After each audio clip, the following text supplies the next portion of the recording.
Hello students, let us solve some examples from practice set 3.2 from the topic circle of standard 10th maths part 2. The first problem is two circles having radii 3.5 centimeter and 4.8 centimeter touch each other internally. Find the distance between their centers.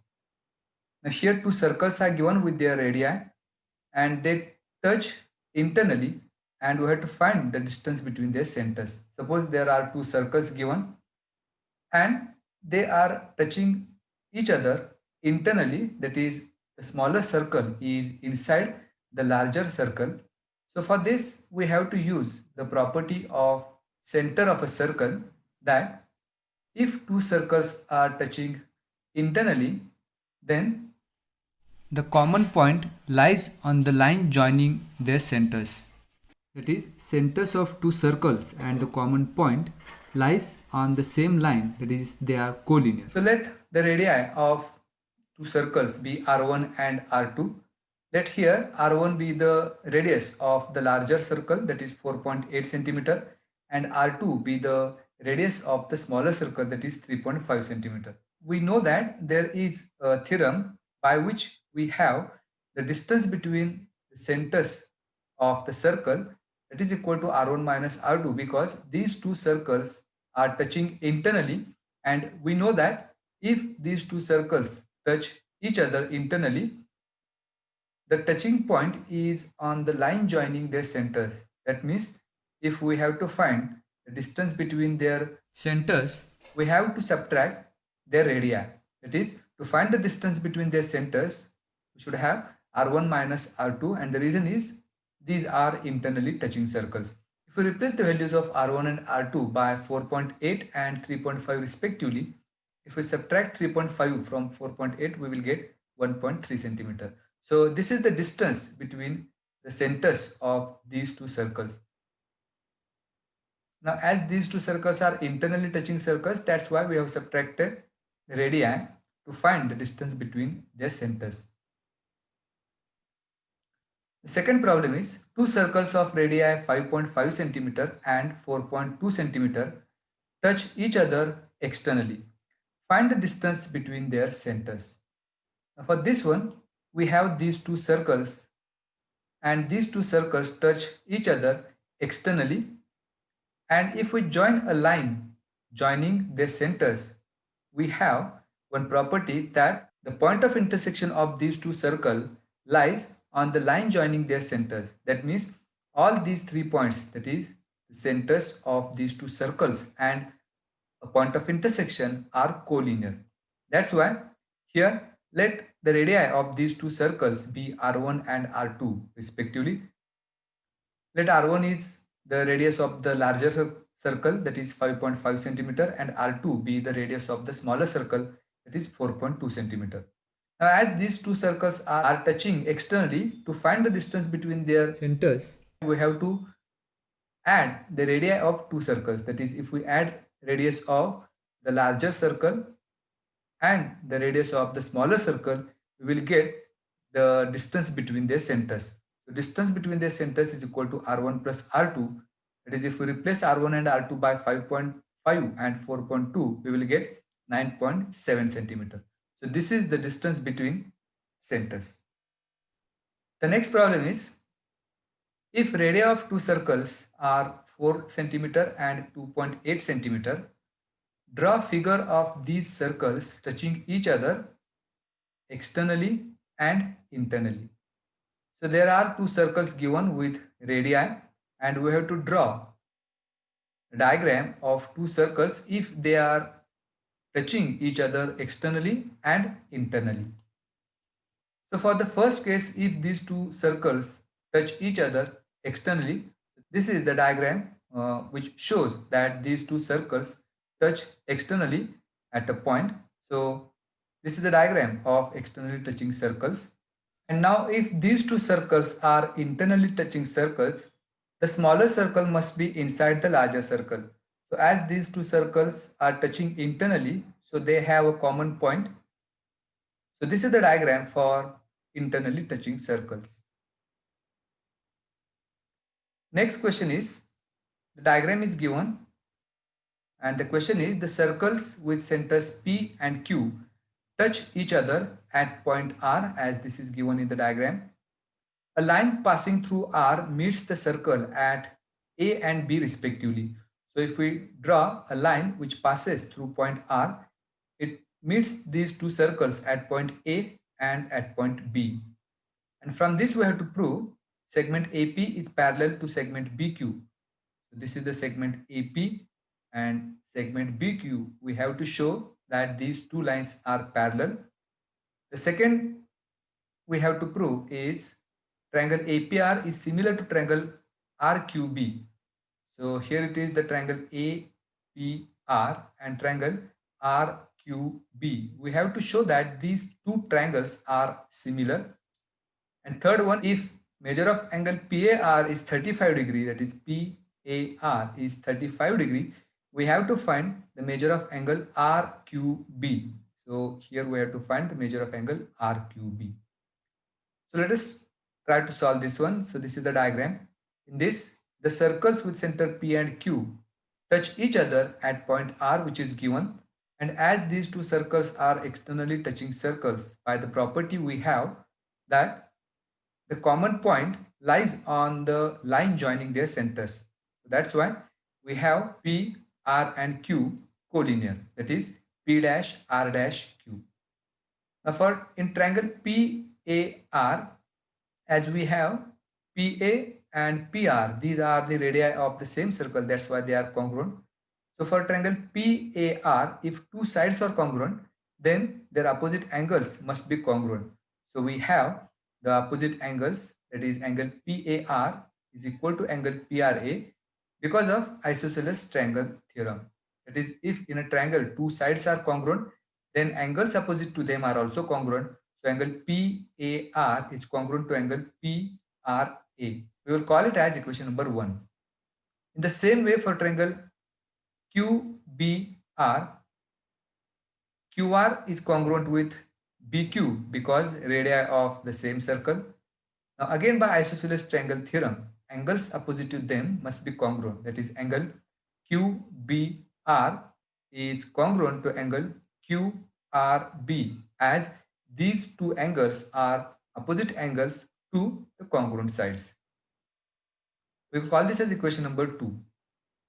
And we have another pair of angles, that is angle PRA and angle QRB, which are also congruent because of vertically opposite angles. As these two are vertically opposite angles, they are congruent. We will call this as equation number 3.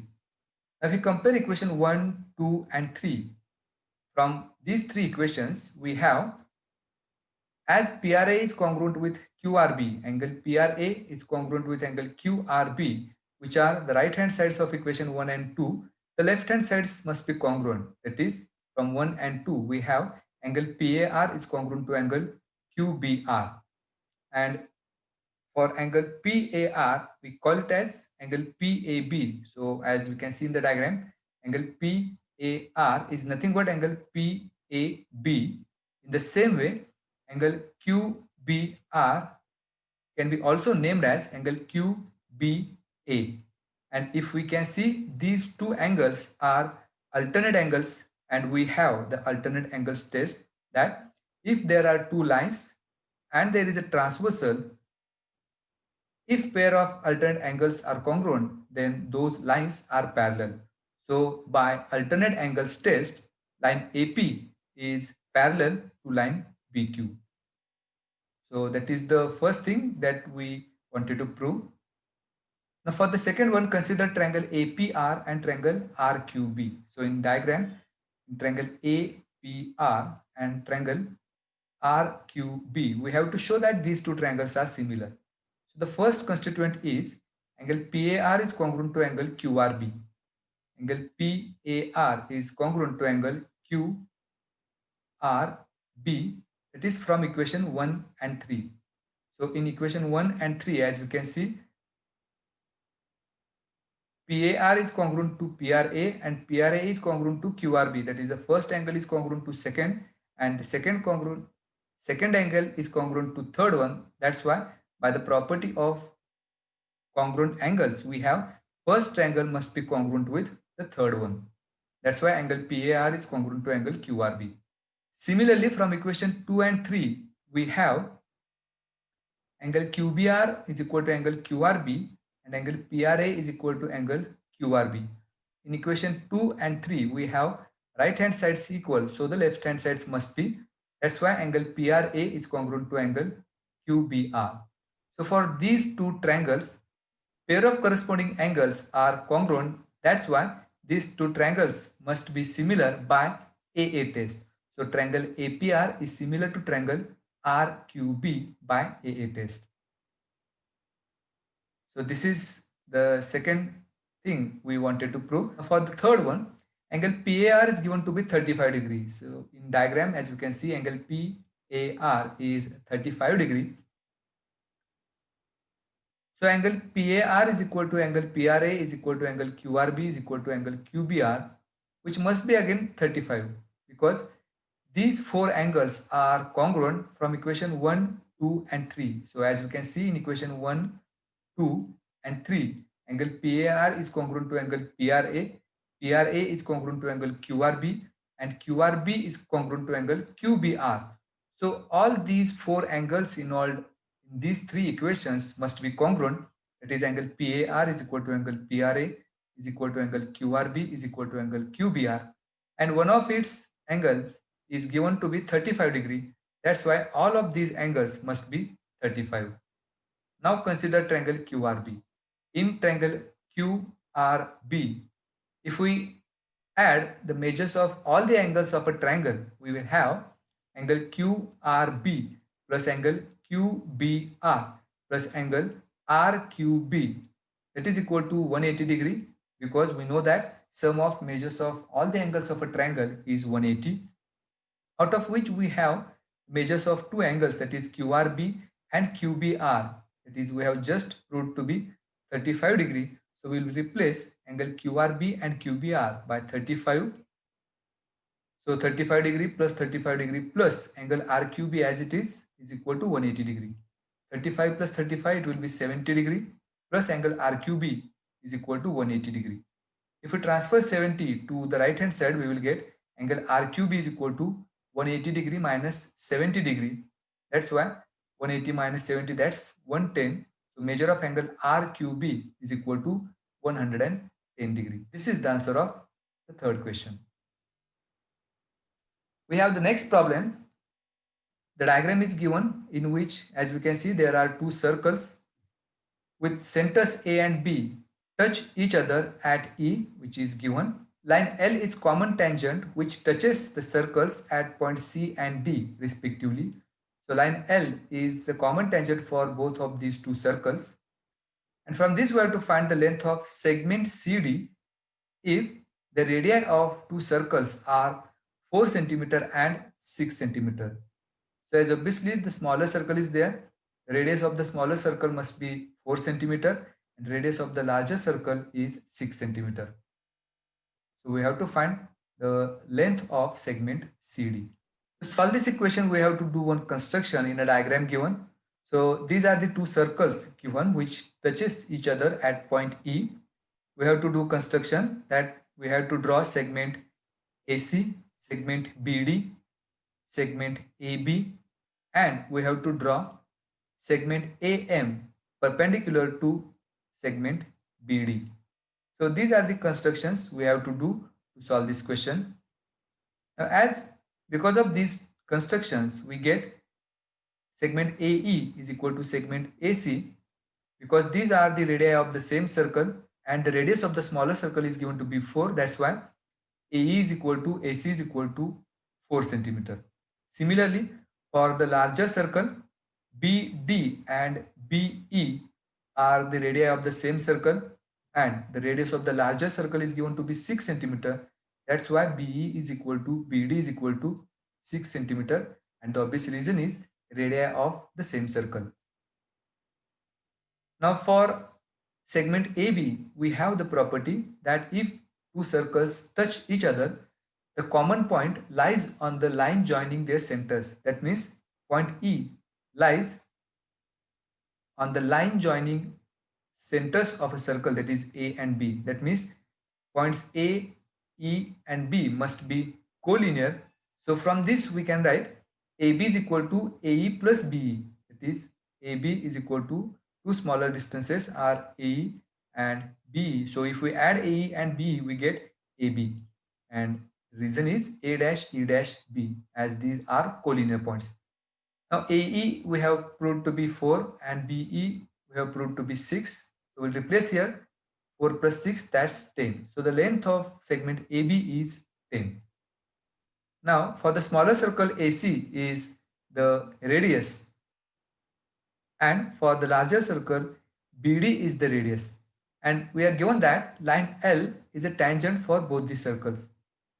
So as we know that tangent is perpendicular to the radius, that's why line L is perpendicular to both of these two radii. That is, line L is perpendicular to segment CA and line L is perpendicular to segment DB.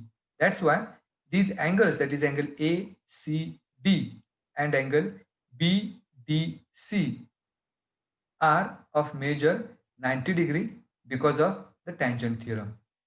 Similarly, angle AMD is also of measure 90 degree because we have done the construction as segment AM is perpendicular to segment BD. That's why this angle is also measure of 90 degree. Now for quadrilateral AMDC, as we can see, three angles of a quadrilateral are of measure 90 degree. So the fourth one must be also of measure 90. The quadrilateral AMDC is a rectangle because if all the angles of a quadrilateral are of measure 90 degree, it is called as a rectangle. As we can prove it also, in quadrilateral AMDC, angle ACD plus angle CDM plus angle AMD plus angle CAM is equal to 360 degree. So out of these four angles, measures of three are 90 degrees. So we'll replace here plus angle CAM is equal to 360. So 90 plus 90 plus 90, that is 270 degree plus angle CAM, that is equal to 360 degree. If we transfer 270 to the right hand side, we will get angle CAM is equal to 360 minus 270 degree. That is angle CAM is 90 degree. And now as all the four angles of this quadrilateral are of measure 90 degree, quadrilateral AMDC is a rectangle. And we know the property of a rectangle that opposite sides of a rectangle are congruent. That is AC and DM are the opposite sides of this rectangle. So AC must be congruent with DM, and AC is 4 centimeter. That's why DM is also 4 centimeter. Now consider the length of segment BD.